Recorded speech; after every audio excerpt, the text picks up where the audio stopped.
Hati-hati bermain dengan produk high ticketing kalau lo mau langsung iklan di Meta Ads. Jangan sampai ketika lo udah ngiklan kaget. Kenapa kok ad spend-nya tinggi tapi result-nya jelek banget. Apalagi di beberapa industri. Karena gue bakalan ketika kalian semua analisis gue dan pengalaman gue ketika bermain di produk high ticketing. Jadi sebenarnya gampang nggak sih kalau kita mau main produk high ticketing? Sebenarnya simple banget. Tapi lo mesti pahami dulu beberapa parameter yang bakal gue liatin setelah penjelasan berikut ini. Kalau kita bicara mengenai high ticketing udah jelas dong. Orang-orang yang belinya itu adalah di mana mereka punya high intent buyer, yaitu orang-orang yang sudah tertarik, kemudian juga mereka siap untuk membeli, tetapi masalahnya kita butuh ngebangun yang namanya trust building.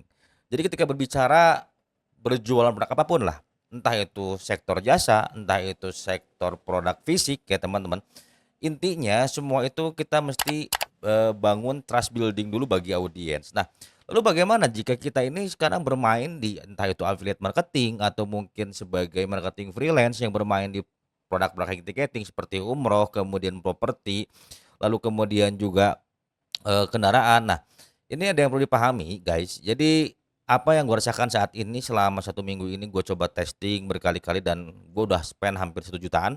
Gue menganalisis kenapa produk haki tiketing ini gurih, tapi ada sisi lain dan sisi gelap yang mesti lo pahami bahwa sebetulnya dalam ya mungkin gue ngelihat ya realistisnya kalau kita bicara untung besar ya nggak mungkin juga kita bisa closing dengan ROAS puluhan kecuali lo udah punya data sebelumnya. Tapi kalau misalnya pixel lo masih kosong kemudian database lo masih nol juga, nah ini yang jangan sampai termakan isu-isu yang mungkin menurut gua pribadi ya teman-teman ya, bahwa leads murah itu bisa mendatangkan closingan. Jadi gue liatin aja ke kalian semua biar nggak banyak ngemeng. Oke, yuk kita lihat apa aja sih gue lakuin selama ini ketika gue berjualan praktik tiketing. Oke guys, kita liatin dulu ya. Jadi gue ini lagi running iklan apa namanya produk umroh guys. Jadi kalau kita buka teman-teman semua, ini abaikan dulu ya teman-teman ya. Kita buka di level iklan teman-teman ya. Kita ambil yang broad, kemudian yang broad angle 4. Nah di sini teman-teman semua, kalau kita lihat, nah ini harganya ada yang cukup mahal ya teman-teman ya. Ini di 50.000 per leadsnya dan ini ada yang 29.000, ada yang 10.000 dan kemudian juga ada yang 15.000, ada juga yang 4.000. Nah, lalu gimana kalau kita analisis dari hasil chatnya? Oke, gue pakai salah satu platform ya teman-teman ya. Nah, sorry gue sensor platformnya. Ini adalah hasil dengan lead murah. Ya gue sensor juga nih semua namanya. Ini juga istilahnya lihat ya teman-teman ya. Tidak ada jawaban juga. Di sini juga tidak ada jawaban juga dan di sini alhamdulillah ada satu jawaban. Tapi ketika gua kirim datanya langsung menghilang begitu saja. Di sini juga tidak ada jawaban. Di sini malah marah-marah. Padahal dia yang ngechat, dia juga yang marah-marah. Di sini teman-teman ya tidak ada jawaban. Di sini dan ini hanya ada jawaban seperti ini dan ini juga udah cukup bagus ya. Ketika gua kirim datanya, jadi di sini udah ada apa namanya diskusi dua arah. Lalu sebenarnya apakah lead murah itu memang bisa mendatangkan closingan? Menurut gua sih teman-teman ya, ini keyakinan gua. Kalau gua lihat dari sini, teman-teman, gua belajar lihat dari CPM aja dulu deh, teman-teman. Kenapa kok leadnya tuh kayaknya apa namanya? Ini di sini ada yang murah ya, teman-teman pakai brosur, tapi masalahnya kita lihat di sini. CTR rasionya cukup jelek sekali. 0,21% ya, teman-teman ya. Ini gue bikin konten sendiri pun ini malah ancur-ancuran ya, teman-teman di sini. Tapi gue bakal liatin teman-teman untuk case yang ini teman-teman ya. Nah di sini gue dapetin yang high intent ya teman-teman ya. Sorry, di sini gue dapetin yang high intent teman-teman semua. Nah ini ada dua teman-teman ya yang high intent. Kita lihat berapa CPL-nya. Nah kalau kita lihat CPL-nya di sini teman-teman semua ini cukup mahal sekali. Kenapa cukup mahal sekali? Kita akan analisis satu persatu ya teman-teman ya. Kita pakai look like audience. Nah di look like audience ini kita punya satu headset, kemudian gue punya tiga apa namanya konten. Nah ini gue matiin karena ini CPM-nya gila-gilaan di 196.000. Di sini dia belum terdistribusi dengan baik ya. Nah di sini adalah konten yang cukup oke menurut gue performanya dari segi CTR-nya cukup ya lumayan teman-teman ya. Ada satu percakapan. Nah ini di harga 44.000. Kok mahal banget Kang? Kenapa bisa mahal banget? Wah lu nggak bener ngiklannya. Mari kita analisis dari CPM aja. Kalau kita lihat teman-teman ya, untuk CPM umroh itu tidak murah. Kenapa? Karena dia punya high intent tinggi. Yang keduanya, orang-orang yang siap berangkat kemudian niatnya tinggi, itu pasti mereka sudah tidak perlu mikir lagi ya teman-teman ya. Dan di season-season tertentu ini pasti bakalan ada lonjakan-lonjakan CPM. Itu yang pertama. Yang kedua, kita akan bersaing dengan apa? Kita akan bersaing dengan yang namanya si pihak travel sendiri, teman-teman. Gue pakai satu lookalike audience dan gue pakai satu retargeting. Nah, awalnya guys, ketika gue pakai retargeting pakai brosur di sini, nah lihat untuk CTR-nya ancur-ancuran banget. Tapi gue lihat di sini CTR semuanya bagus. Kenapa? Karena dia mulai baca tuh yang namanya caption kita, penjelasannya. Makanya sekarang gue gak cantumin harga supaya mereka bisa bertanya ke kita langsung ya teman-teman ya. Nah, dan gue pakai Waba official teman-teman yang dikoneksiin ke Chatwood ya teman-teman ya. Jadi nantinya gue bakal apa namanya koneksikan juga ke N8N. Kebetulan gue sekarang lagi coba ngerancang di sini teman-teman semua, tapi ini masih percobaan jadi gue belum berani tampilin ke kalian semua. Nah di sini untuk CPC Rp3.000, gua rasa dengan komisi sebesar X rupiah lah teman-teman ya. Anggaplah 1,5 juta 2 juta masih cukup worth ya. Kalaupun kita masih dapetin apa namanya CPL di 50 sampai 300 ribu per setnya selama dia bisa closing. Nah, yang paling utama adalah jadi di sini gue gunakan yang namanya brosur bawaan Robani, kemudian juga konten testimoni bawaan Robani dan juga konten perjuangan perjalanan di Mekah jadi Robani. Tapi gue lihat di sini CPM cukup tinggi. Kenapa CPM cukup tinggi?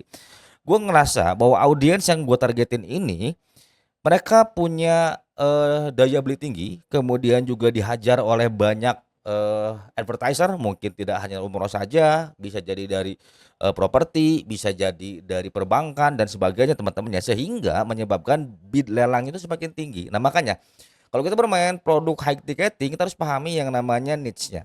Jadi kalau niche-nya itu memang ngerasa oke deh, lelang bidnya murah, udah deh gue masuk aja. Tapi kalau lelang bidnya tinggi seperti ini kita nggak bisa guys. Kalau cuman apa namanya budget iklan segini. Ini mungkin gue ditargeting karena data gue nggak terlalu banyak. Nah, lalu gimana nih Kang? Gue nggak ngerti kalau tiba-tiba dapetin apa namanya look like audience dari mana. Nah nanti gue bicara setelah ini ya teman-teman. Nah untuk di look like audience teman-teman ya, gue punya patokan untuk CPM-nya sekitar 50 sampai 90 ribu ya teman-teman ya. Karena di sini kita lihat aja untuk si CTR-nya cukup lumayan 1% ya. Jadi gue bikin konten sendiri di sini. Gue pakai angle-nya berangkatin orang tua, kemudian posisi hotel dan kenapa orang menunda umroh ya. Tapi teman-teman ya, untuk si PL ini kita akan melihat nanti dari hasil akhir berapa banyak orang yang masuk ke kita. Jadi apakah memang kita tuh perlu leads banyak nggak sih? Sebetulnya di industri tertentu memang kita butuh lead banyak. Tapi kalau gua ngerasa ketika gua ngiklan di properti kemarin leads banyak pun dari 300 yang hot cuma 17, yang visit cuma 7.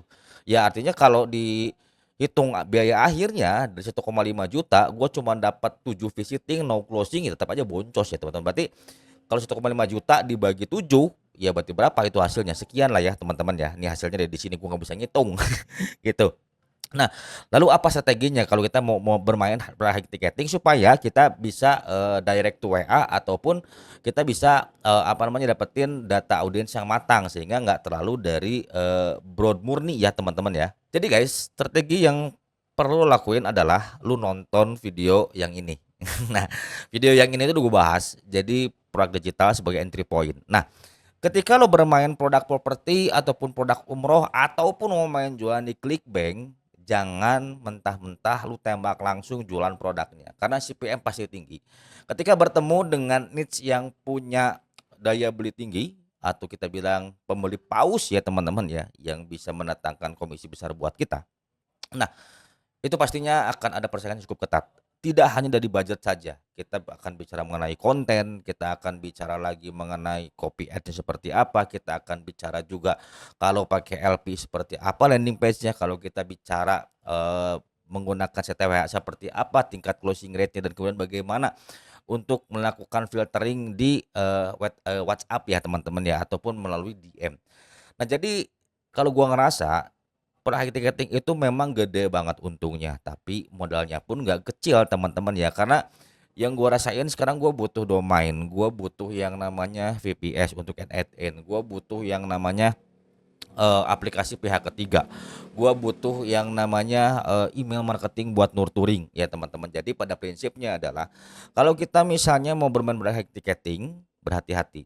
Yang pertama kesimpulannya adalah pahami niche-nya itu bagaimana persaingannya. Keduanya, kita research yang namanya buyer-nya itu apakah punya high intent, kemudian bagaimana mereka, behavior ketika berbelanja produk tersebut. Kalau lo ngerasa sudah seperti itu, bikin KPI di Perplexity, atau lo bisa pakai Cloud AI untuk research market yang ada di sekitaran lo. Ya jadi main apapun lah, gue gak akan bahas dulu setelah spesifik karena pada poinnya lo mau jualan apapun kalau kita nggak memahami struktur niche dan juga lelang bid di meta agak berat teman-teman ya. Ya kalau modal gocap pengen closing puluhan juta ya gua rasa nggak mungkin karena namanya bisnis pasti ada perhitungan yang cukup matang. Jadi kalau lo ngitung nanti hitungannya di akhir. Dari cost per acquisition atau dari cost per customer-nya berapa teman-teman ya. Jadi itu semua bakal kelihatan kok pada akhirnya. Gue sadar bahwa bermain di Meta Ads tidak hanya sekedar jago iklan, tapi kita harus pintar membaca dashboard, harus pintar membaca faktor eksternal sehingga kita bisa menentukan strategi-strategi apa yang tepat untuk kita jalankan ketika memberi iklan di Meta Ads. Dan jika teman-teman juga ada yang mau dibahas pembahasan lain, monggo karena sekarang gue masih running yang namanya produk umroh dan ini semakin semangat banget karena sebentar lagi gue akan bertemu dengan ownernya, kita akan buat sesuatu hal yang sangat menarik sekali dan insya Allah gue akan bilang ke kalian semua gimana strateginya buat mendatangkan cuan jutaan rupiah per bulan sebagai side income lewat Meta Ads dan tentunya jangan kemana-mana. See you next video. Assalamualaikum warahmatullahi wabarakatuh.